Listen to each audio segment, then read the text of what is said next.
The first day of school. The sun peeked over the horizon, painting the sky in hues of pink and gold. The birds chirped happily, unaware of the storm brewing inside 10-year-old Emma's stomach. Today was the day. The day she had been dreading all summer. Her first day at a new school. Emma sat on the edge of her bed, staring at the outfit her mom had laid out the night before.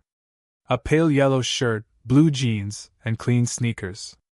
Everything was ready, except Emma. Downstairs, the smell of toast and scrambled eggs filled the air.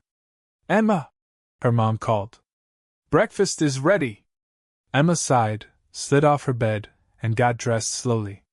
Her backpack sat in the corner, zipped up and filled with sharpened pencils, new notebooks, and the pink eraser shaped like a unicorn.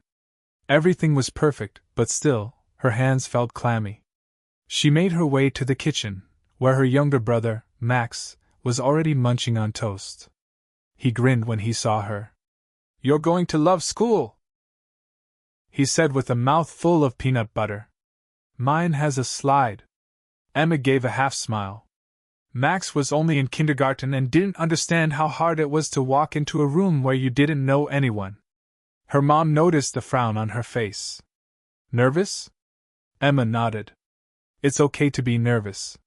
Starting somewhere new is a big deal," her mom said, brushing a strand of hair from Emma's face. "But you're brave. You'll make friends in no time." Emma didn't feel brave, but she nodded anyway.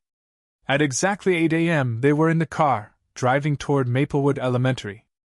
As they pulled into the parking lot, Emma's heart thudded harder.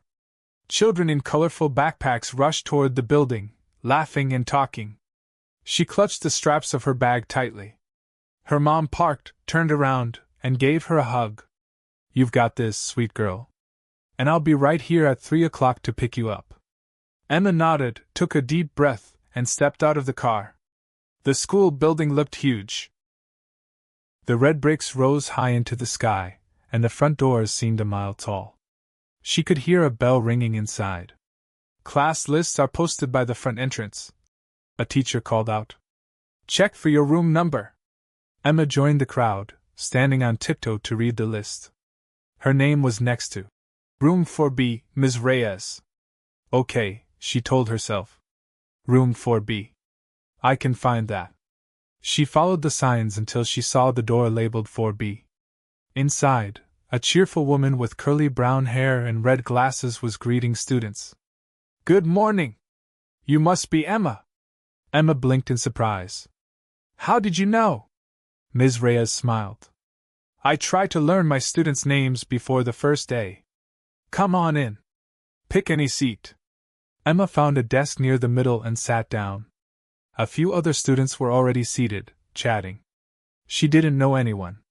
She took out her notebook and stared at the cover, wishing she could disappear. Just then, a girl with 2 braids and a big smile slid into the seat next to her. "Hi. I'm Ava. What's your name?" "Emma. Are you new?" Emma nodded. "Cool. I'll show you around at recess. This classroom has the best reading corner." Emma smiled, just a little. Maybe things wouldn't be so bad.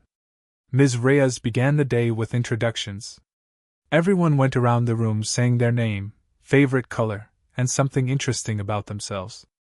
When it was Emma's turn, she swallowed nervously. "I'm Emma. My favorite color is purple. And, I like to draw animals." Ms. Reyes clapped her hands. "Wonderful!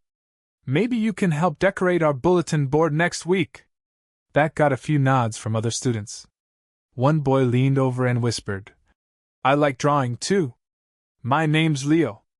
As the day went on, things got a little easier. They read a story about a lost dog, did a math puzzle, and even got to play a memory game in groups.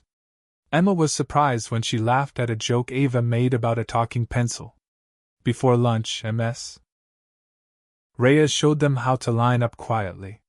"Today is pizza day," she said with a grin. Emma felt a flutter of happiness. Pizza was her favorite. In the cafeteria, she followed Ava and Leo to an empty table. "So," Ava asked between bites, "what kind of animals do you like to draw?" All kinds, Emma replied. But especially foxes. They're my favorite. Leo nodded. I drew a fox once.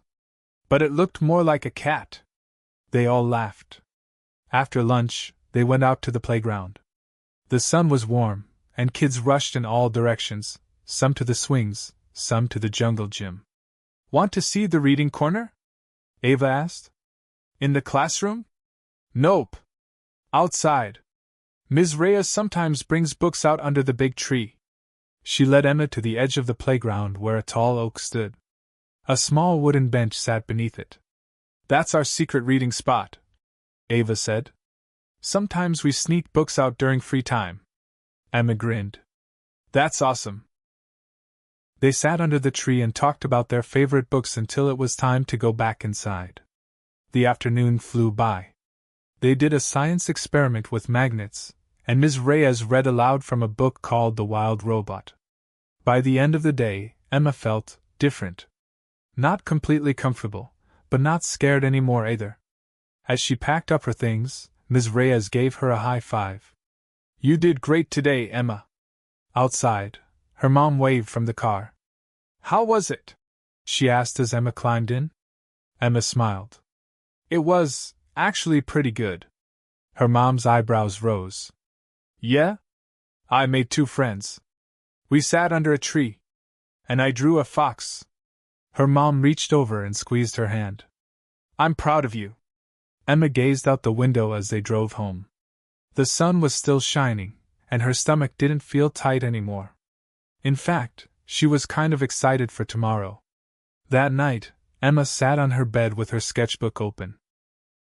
She drew a picture of a tree with a bench underneath and 3 kids sitting beneath it, her, Ava, and Leo. At the bottom, she wrote in big letters, the first day of school. Epilogue, a week later. A week passed quickly. Emma had memorized the halls of Maplewood Elementary, and even knew where the best drinking fountain was. On Friday, Ms. Reyes announced that the class would be putting together a wall of what makes us special. Everyone was to bring something to share, a picture, a story, or a drawing. Emma decided to draw a giant fox with wings and write a story about it. On Monday, when it was her turn to present, she stood in front of the class, holding her picture. Her hands trembled at first, but then she looked at Ava and Leo, who gave her 2 big thumbs up. She read her story aloud, her voice growing stronger with each sentence. When she finished, Ms. Reyes clapped. That was amazing, Emma! You're a storyteller! Emma blushed. She felt proud. She was a storyteller. Later that day, Ava leaned over and whispered, Want to write a story together? Emma nodded. Let's do it. She wasn't the new girl anymore. She was just Emma, writer, artist, and proud student of Room 4B. And she was excited for what came next.